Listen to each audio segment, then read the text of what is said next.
അപാകതകൾ നിറഞ്ഞ മുണ്ടക്കൈ ചൂരൽമല പുനരധിവാസ കരട് പട്ടികയെ ചൊല്ലി പ്രതിഷേധം തുടരുന്നു. ഉദ്യോഗസ്ഥരുടെ ഉദാസീനതയുടെ ഫലമാണ് പട്ടിക എന്ന വിമർശനമാണ് ദുരന്തബാധിതരുടേത്. കുട്ടികൾ പോലും ഇതിലും വൃത്തിയായി പട്ടിക തയ്യാറാക്കും എന്നായിരുന്നു പ്രതിപക്ഷ നേതാവ് വി.ഡി. സതീശന്റെ പരിഹാസം. മുണ്ടക്കയും ചൂരൽമലയും കണ്ട വലിയ ദുരന്തത്തെക്കാൾ വലിയ ജീവൽ പ്രതിസന്ധിയിൽ നിൽക്കുന്ന മനുഷ്യർ എന്തെങ്കിലും കടുങ്കൈ ചെയ്താൽ അതിലും വലിയ ഒരു ദുരന്തമാകും. അത്രത്തോളം ദയനീയാവസ്ഥയിൽ കഴിയുന്ന പാവങ്ങളെ നമ്മൾ ഇവിടെ പിന്നെയും കാണുകയാണ്. ഓരോരുത്തരും നമ്മളോട് സങ്കടം പറയുകയാണ്. 388 പേരുടെ പ്രാഥമിക പട്ടികയാണ് പുനരധിവാസത്തിന്റെ ഒന്നാം ഘട്ടമായി സർക്കാർ പുറത്തുവിട്ടത്. മാനന്തവാടി സബ് കളക്ടർ തയ്യാറാക്കിയ പട്ടികയിലാകട്ടെ സർവത്ര കുഴപ്പങ്ങൾ. 70-ലേറെ ഇരട്ടിപ്പുകൾ. പട്ടികയിൽ ഇടം പിടിച്ച അനർഹർ, യോഗ്യതയുണ്ടായിട്ടും തഴയപ്പെട്ടവർ. പുനരധിവാസത്തിന്റെ ആദ്യ നടപടിയിൽ തന്നെ കല്ലുകടി. വേഗം വേണം പുനരധിവാസം എന്ന 24 ക്യാമ്പയിനോട് ദുരന്തബാധിതരുടെ പ്രതികരണം ഈ വിധം. 300 രൂപ ഇതുവരെയായിട്ട് എനിക്ക് കിട്ടിയിട്ടില്ല.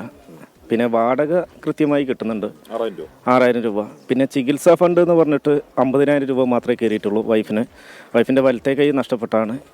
നമുക്കൊരു വീടാണ് ആഗ്രഹം, പിന്നെ അതിൻ്റെ കൂടുതലൊന്നും ആഗ്രഹിക്കുന്നില്ല. സർക്കാർ അങ്ങോട്ടും ഇങ്ങോട്ടും കളിക്കല്ലാതെ വേറെ ഒന്നും ആയിട്ടില്ല. പ്രതിപക്ഷ നേതാവ് വി.ഡി. സതീശൻ പട്ടികയെ വിമർശിച്ചത് ഈ വിധം. കേന്ദ്രത്തിന്റെ ഭാഗത്ത് നിന്ന് ധാർഷ്ട്യമാണ്, പണം കൊടുക്കില്ല എന്നുള്ളത്. സംസ്ഥാനത്തിന്റെ ഭാഗത്ത് നിന്ന് സർക്കാരില്ലായ്മയാണ്. 4.5 മാസമായി അവിടെ പുനരധിവാസത്തിന് വേണ്ടിയിട്ടുള്ള സ്ഥലം പോലും കണ്ടുപിടിക്കാൻ പറ്റിയിട്ടില്ല. പരിമിതമായ ആളുകളാണ് ദുരിതബാധിതരായിട്ടുള്ള ആളുകൾ.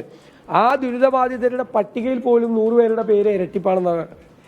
പാകപ്പിഴ പരിശോധിക്കുമെന്നും ഉദ്യോഗസ്ഥർക്കെതിരെ നടപടിയുണ്ടാകുമെന്നും റവന്യൂ മന്ത്രി കെ രാജൻ 24 ക്യാമ്പയിനോട് പ്രതികരിച്ചു. ആ ലിസ്റ്റ് തയ്യാറാക്കുമ്പോൾ അതിൽ ഇരട്ടിപ്പ് വന്നിരിക്കുന്നു എന്നുള്ള കാര്യങ്ങൾ കൃത്യമായി പരിശോധിക്കുക തന്നെ ചെയ്യും. ഇരട്ടിപ്പുണ്ടായാൽ ഒരു കാരണവശാലും ആ പേരുകൾ ആ രേഖയിൽ ഉണ്ടാകില്ല. അത് ഞാൻ അങ്ങേക്ക് ഉറപ്പ് നൽകുന്നു.